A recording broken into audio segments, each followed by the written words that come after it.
Welcome. Spotlight Series number 11. Very excited to have James Lascara on today. We're going to talk about some leadership. I first met James. I don't even know how I met you, but I think I had heard about you because you just have built such a big brand down here. Like, hey, you got to check out James's meetup in Hyde Park. It is the best one around, and I checked it out, and it was indeed most people there. So most quality connections as well. So I appreciate that. How you doing, James? I appreciate that. Yeah. How you doing? Good. Can you hear me all right? I can hear you. All right, good. Good to go. So yeah, just getting right into it here. I'd like to kind of start off with a hot question, but what would you say is the biggest misconception that people have about leadership? Okay, man, that's a really good question, and I think for me, a lot of people think that leaders are just they're naturally occurring. They're born that way, and they've always had those traits, and that's just part of their personality. But I am very much a subscriber to the belief that leaders can be made. And leadership is something that you can practice on, you can improve. It's a set of skills that you can train to become better. I think that's a really big misconception. And then I think there's some truths that are not often talked about in leadership. And ultimately, those truths always point back to the fact that it's not easy. Leadership is not easy. Being a good leader won't feel sometimes like you're being a good leader. So I think those are common misconceptions with leadership. Yeah, I would agree. Feeling like you're not a leader, you need to be born into it. I also feel like people put leadership on a pedestal. Like you need to have a certain size business, you need to be in a certain position to consider yourself a leader. What would you say to those people? Okay, right. So are you a leader because you accomplished a result, right? So were you a leader, which then, let me go in the reverse order. Did you start to accomplish a result, and because of that result, that's evidence that you are a leader? Or did you start before and you are a leader and you were the kind of person that produced a process, produced a team, led the team to a result, right? Two different ways of thinking about it. And it can go both ways for some people. But I think, I always go back to these are trainable skills. I can iterate on these skills. I can mess up with an employee and maybe in a moment of passion, say something I don't mean, and then I can iterate that on, improve, and be better for the future, right? So these are all things that can be grown over time. It's not like one day people just snap and they get it. These are all things that can be grown. Yeah, it's a process, just like anything. It's a journey. Yeah. Interesting point you make. It's to get to a desired result. That is the point. Like you were leading someone to get to a result. I guess I've never heard it laid out that way before. Yeah, if you have a goal in your company, let's say, throw any number. So if we raise $5 million in our capital business this year, that could be a result for the year that we might aim to achieve. Well, in order to achieve that, I need to make sure I'm implementing the right empowerment approach for my team so that we have the structure to get there. Yeah, I agree. And I think the big thing too is you're leading them to a certain result. And I feel like a lot of leadership is making decisions. That's what it is. People don't like to make decisions. So you're there to help guide them and push them in that direction. Especially when there's forks in the road. Do I do this? Do I do that? You're kind of there. Yeah. You ever heard of decision fatigue? No. Decision fatigue is a real thing. So I'll give you a couple tidbits of my opinion on this. I wear basically the same thing every day. I love it. For me, I don't have to decide. It's already done. I just go whatever color shirt that day, whatever pants I have, of this certain type of pant that I always get. It's already done. I get meal prep and I just get whatever's out of the fridge. Whatever, eating stuff, people are super into that, but that allows me, and everybody's a little different. I'm not saying you have to be my way, but that allows me to focus all of my attention and energy that day on solving problems and leading my team. Versus if you have all of these decisions that you have to make, even little ones, it adds up and it leads to you getting decision fatigue. So try to avoid. So I have decision fatigue every day about 4 p.m. I'm done. I can't even, someone texts me something, I'm just I got to respond tomorrow. I can't even think about it right now, even if it's a very simple thing. So that's why at 6 a.m. when I start working, like 2 or 3 p.m. That's like my most uh, beneficial hours for me to like make decisions and do things. Because later in the afternoon, evening, I'm just like toast, And it's Yeah. a real thing. Yeah. Yeah. But okay, great. So, and then what is your business right now? I guess what does that look like? I know you have a few different things going on. Realty, new development. What does that oversight look like? Because I know you're talking about leadership, but I guess what are you kind of leading right now? Yeah. So I have different teams. So I have a team that when I say like my team is 3 full-time employees. And they work across the different, they work, I guess, across the enterprise, we could say. And so what that looks like is we have an urban infill development business in Tampa. We have like a rental portfolio in Tampa. We have equity allocation across the country in larger commercial, usually multifamily, but some other commercial syndications. And then we have like the transaction side, like residential, mostly residential, some commercial, the brokerage stuff. And I'm not a broker. I just have a team of agents that I also lead and mentor. Some of who you also know. Yeah, that makes sense. You got the new development, raising money for some deals, and then the brokerage. What have you seen in terms of leadership styles? Like, do you have to cater to different personalities, or do you see like a common 2 or 3 like avatar type of people that you have to kind of change your leadership style towards? Yeah, I think you definitely, for me, like I definitely think you have to be a different type of person. You don't have to change your values or anything, but you have to have a different type of approach in your personality with different kinds of other personalities. So I'll give you a quick example. If somebody is super hard on themselves and they're very intrinsically motivated and they make a mistake, you probably don't need to be hard on that person. They're already hard enough on themselves. And in fact, what I just described is probably the ideal fit for my company culture. Like they already, everyone messes up. It happens. I make mistakes. They make mistakes, but I don't need to bash them over the head with their mistake. We can have a conversation about it. We can make sure we put mechanisms in place so that it doesn't happen again. But you're not going to have to like convey the significance of that in a manner that makes them feel a little bit dejected, I guess, versus a person who, sometimes they need a kick in the ass a little bit, right? They need a spark. Those are 2 different kinds of people. So you don't want to give a spark to somebody who's consistently a high performer and putting a lot of strain on themselves, because you risk burnout, and that might be your top person. So I definitely think there are different approaches, and it comes down to time with your people to understand who they are and what makes them tick. Yeah, that is phenomenal. So understanding their motivators, there's certain things you need to understand so you can understand how to effectively manage them and motivate them. Like you said, someone who's already very hard on themselves, that they know they messed up. So there's no need for you to come in guns blazing and just put them in the dirt necessarily. Essentially, Right. You got to be a little bit lighter, and you recognize it, but maybe you're pointing in the next direction. Hey, let's move on. Let's focus on the next thing. We'll learn from this. Won't make the same mistake again. Versus someone who's maybe a little bit more on their high horse, you're not going to come in and be the same way. You got to kind of knock them down a little bit. Yeah. Not knock them down, but you got to just give them some tough love. Yeah. Yeah, that is so good. So how did you, I guess, get to where you are now in real estate? You had a lot of life experience before this. What are some things that I guess you've taken away from your previous life experiences that you've instilled into your company and your personal life? Yeah, absolutely. So I went to the Naval Academy for college. I graduated there in 2010. I swam in college and went right into the Navy right after that, and spent 14 years in the Navy. I'm in the process of getting out now, and that taught me a lot about leadership. You learned really quick, some really good values from people who you wanted to emulate. And I probably learned the most from people who were not good leaders and saw things I was like, I would never do that. So that was a really effective real world application of leadership that I could take during my time. And I mentioned iterating before, like I definitely worked on different aspects of my leadership during that time.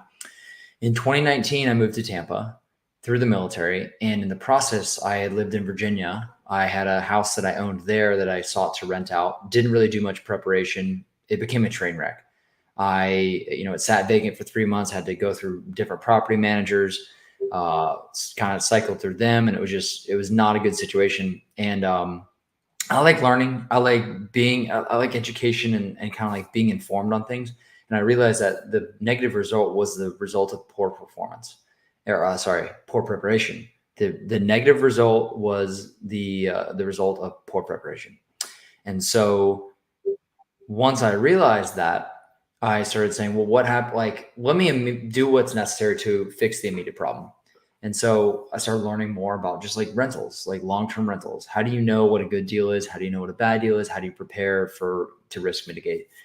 And so once I realized that I now had knowledge that could be applied, I started looking in the Tampa market. And then I had some money I'd saved up from being in the military. I've always been very financially independent minded.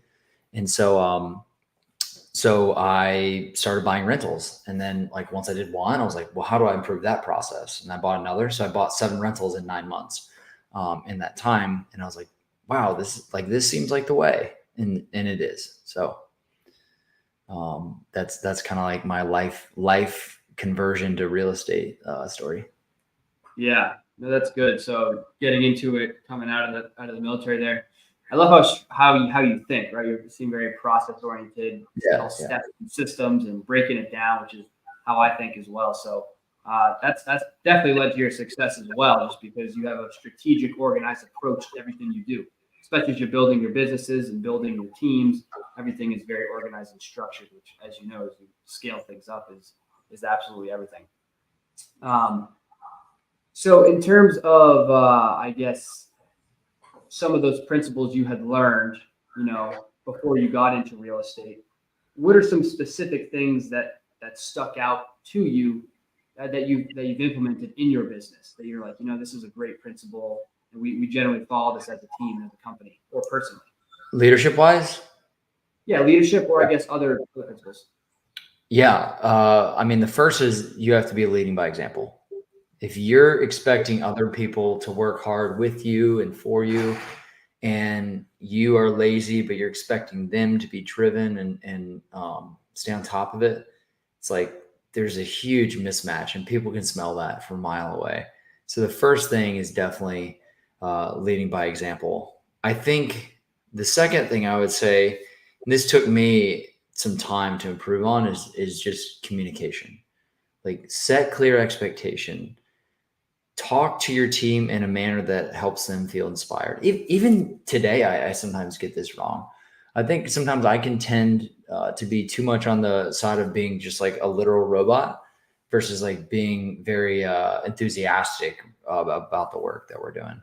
So the way you can communicate with your team in a manner that they understand what's expected of them, but also the long-term vision is understood, so they know what they're like working towards. They know that they're an integral part of that. I think those are two huge things right there. Yeah, because in general, right, people are motivated by like the big why. Everyone talks about, what's your big why? So when people are coming into a company, they need to understand the company's big why, the vision. And then they don't feel like they're just a cog in the wheel. They feel like they're contributing to this bigger vision. It motivates them more than just the paycheck, essentially. Yeah. And then leading by example, obviously, because it's just a classic hypocrite situation. I can respect the hypocrite. I tell you to go be in shape, and I'm out of shape. You're like, well, you're not even in shape. So I think that's absolutely huge. And it's an interesting point as well. You bring up how you kind of tend to be more of a robot, very to the point. I think that's stereotypical of a lot of entrepreneurs. You're very type A, to the point. Do you think it's important to understand your own personality so that you can understand how you can effectively communicate with other personalities, right? Because someone who's more driver is not going to jive as well with someone who wants to sit there and talk all day, things. Yes. And in fact, I think leadership begins with leading yourself. Like, you got to be able to lead yourself. You have to be able to put yourself through, like, this is pretty trite. This is like overused. It's very cliche, but in entrepreneurship, you're going to be hit with 1,000 problems every single day, and they're not always going to go your way. And like consistently, it's going to feel bad, right? It's going to feel bad. And so if you can't lead yourself to do things in life, and again, this is my opinion, that take you out of your comfort zone, like things like fitness, or I don't know, just like even going off and like meditating for 5 minutes, or even when you don't want to, probably especially when you don't want to, or waking up early if you know you have a lot to do and you need to stay on top of it. Like if you can't lead yourself to get through those hardships, like you're gonna have a really hard time, I think, in business. Just my opinion.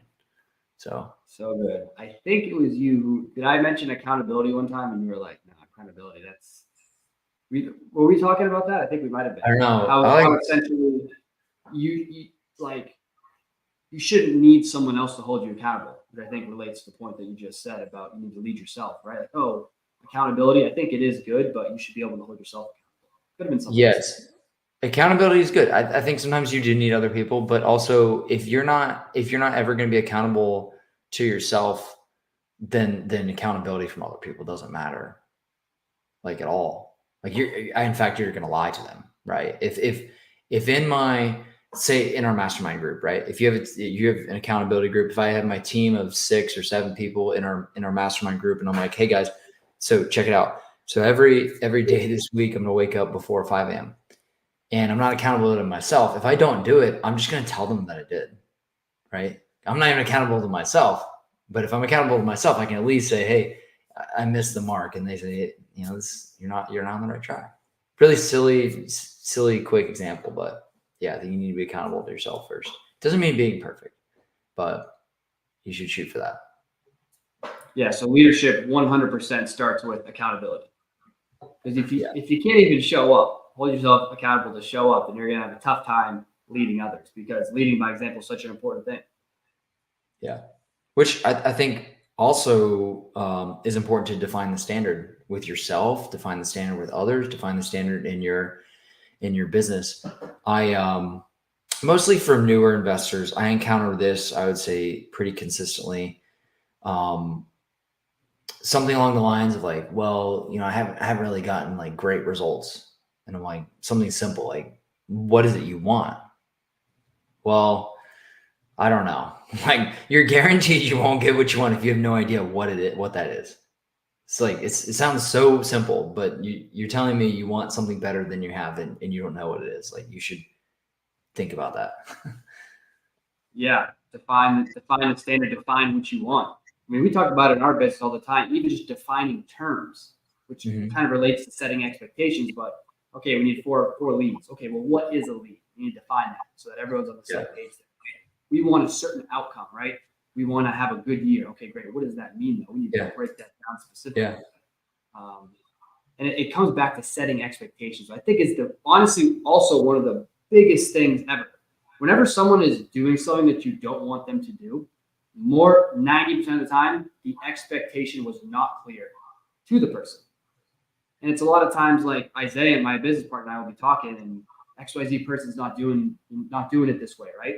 I don't know why they're not doing it. And sometimes I go, Isaiah, did we ever even clearly set the expectation that this is what we wanted?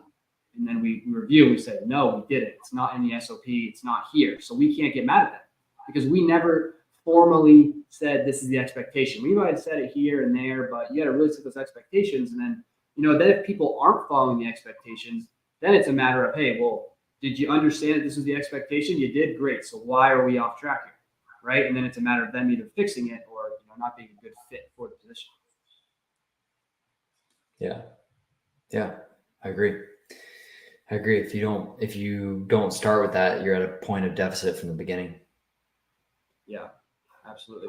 I've been there. I've definitely been there. More than once, right? That's a lesson I've had to learn several times. Yeah. So EIMG, phenomenal group. I've been in it for a few months. Love it. Yeah, I appreciate it. Personally, you didn't ask me to say this, but I think it's one of the best masterminds around. And I joined so many things when I first got to Tampa, and I was just saying too much on my calendar. It's like I need to consolidate. Like, what's the one thing I think I'm going to have my time best spent in? And it was you're the investor mastermind you created. So talk a little bit about that though, because you've had to lead that. It's a different type of leadership than you've done before. What kind of lessons and things have you learned from growing that group? Yeah. Do you have any questions like specifically, or like why did we start it, or what's the vision for it? Yeah. So I guess one, why'd you start it? What's the vision for it? And how is it leading a bunch of entrepreneurs? Okay. All right. So first question, why did we start it? I uh I take education seriously. I think education can like shorten the hardship period, shorten the time, the challenge. It's gonna be at some level it's gonna be requisite for growth, but it can shorten that and make it easier, more efficient for folks. And so I started the Elite Investor. This was years ago. Like this was like a free event. A couple people. I started the Elite Investor at the request of a few friends who wanted to learn some of the things I learned, and like I had taken a lot of time to learn them and gone through the wrong steps to realize the right way. And so that blossomed into this Elite Investor as of about 14 months ago that had grown to like consistently over 100 attendees, but sometimes over 200 attendees. Now this year we're at over, even more than that, probably like 300 plus each event. But so after each event, what we found is that we were just getting absolutely like decimated with messages, right? Like probably not the right word to use, but like absolutely blown up with messages. And so it was stuff like, hey, want to sit down and like understand more about what you're doing and how you're getting these results, or we want to pick your brain, or is there some kind of resource you can share? And so this went on for several events, and I was like, I actually tried it for a bit. I actually met with people and I was like, I can't be spending my time this way. Like the business is going to suffer because we're basically working for free to help others. And that is good, but you can only do that for so long. So I was like, well, what if we basically create a center of excellence that people can pay to join? And in fact, I want them to pay to join because then I know they're serious. And they're going to be invested in their personal growth. They're going to be invested in getting better results for their business and improving all their systems and processes. And then the great thing there is, the other people that are also in the group are serious too. And so we started that October 1st. That's really what October 1st of 2023. So that's really how it all started. An effort, I guess, to summarize that, just like a centralized place where folks that are focused on bettering themselves as an individual and growing their business in real estate investing can get the most value in Tampa. That was the vision. So that's basically what we've created. Yeah, that's awesome. So it was really a natural progression of you trying to help people out. If there's no way I can get to all these people, the best way for me to do that is going to be to create that center of excellence, have people buy in. You need some skin in the game, or you're not going to take it seriously. And that way, that's the most effective way that I can attend to all these people and give them the value that I want to give them, and know that they're actually going to listen and take it, and not just waste my time. Correct. Yeah, I'm a big value exchange guy. When you think about all the different things you do in life, most of it is a value exchange. Not everything has to be transactional. I'm not saying that, but most things are a value exchange. And in business, we just happen to measure that value exchange in dollars. Yeah, absolutely. I think that's an interesting concept, though, the whole value, right? It's not about making money or this or that. It's about because money is the result of an exchange of value. So if you just lead with value, all that'll come. The more value you provide the marketplace, the more money the marketplace. Lead with value. That's literally what I was going to say. Lead with the value, and it'll be nearly impossible. I won't say impossible, but it'll be nearly impossible for you to not get paid if you lead with value. Yeah. Yeah. And one more quick thing here. We're coming up on time, but the whole leading a group of entrepreneurs, a bunch of crazy people, So how has that been? Any differences between, getting them to take action? Do you find that they're more action oriented than your kind of employees, or what are the differences there? Everybody in the group's a little bit different. And I know on an intimate, like social level, I don't know everyone in the group. I think as of today, we're between 65 and 70 active members. So I don't think I know the people in that group to the intimate social level I know my employees, because I literally am talking to them every day, multiple times a day, versus people in the group I'm talking to them like once a week ish. But it's cool because all these different little opportunities come up like every day in my life. Like, hey, I've got this off market deal in St. Pete, and I don't do any projects in St. Pete right now. But what's cool is like I'll have this random thing. This happens like almost every day. And then somebody from the group is like, hey, I've been looking for a deal in St. Pete. I'm like, oh, hey, check it. Like, I don't have to be involved. Like, y'all just do your thing. And before it was kind of like, you know, how could I refer this out, or how could I produce this into like a revenue generating activity for me, or what do I, maybe I buy in St. Pete now, I don't know. But now it's like, no, if it's a way, think about it this way. This is kind of funny. So somebody who's obsessed with value exchange, that's me, creates a group predicated on value exchange. Like, might that group be valuable? So I view it as like, that is the one place, if I have random things that could be of value to others, I'm going to put it there first. And like, that's the most important focus point for me, because that is the group that like we have established and that we are growing. So that's how it's turned out to be really cool. It's just like seeing how just like little drops of what otherwise might have just been like a drifting thought or something forgotten, like somebody can actually benefit from. And we've seen people like, oh, dude, I bought that lead and it turned into whatever, a $10,000 deal. I'm like, that's amazing. I love that. I think that's a phenomenal concept, and other people in the group can do that as well if they keep that on the radar, right? It's not only, okay, maybe you get a referral fee, but you're building that social capital. You're building a relationship with them because you thought of them when XYZ came up. So not only can you do that with the group, everyone else within the group, and then people just in any group in general utilize that network to capitalize on these opportunities, right? Maybe you don't even get any money out of it, right? But instead of just letting it go, you pass it on to Jim, and then you're going to be the back of Jim's mind next time something comes across his plate that would be of interest to you. So I think that's a huge component too. Is I talk about that all the time. Is social capital, not just referral money, but you refer leads to realtors and all these things. They appreciate that you thought of them. That's the social capital you build up. Yeah, I agree.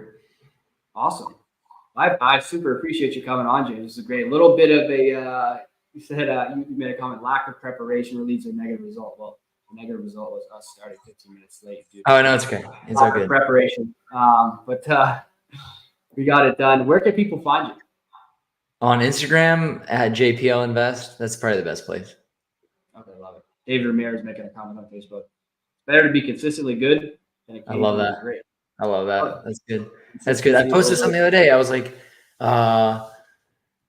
the less than perfect plan executed with a lot of passion. I think I said actually executed violently, kind of tribute to the military.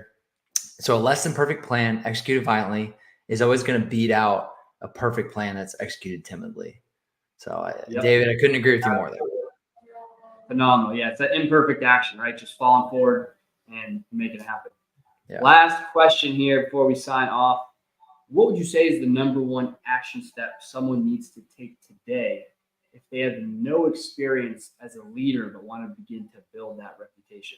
Probably different for different people, but what would you say generally?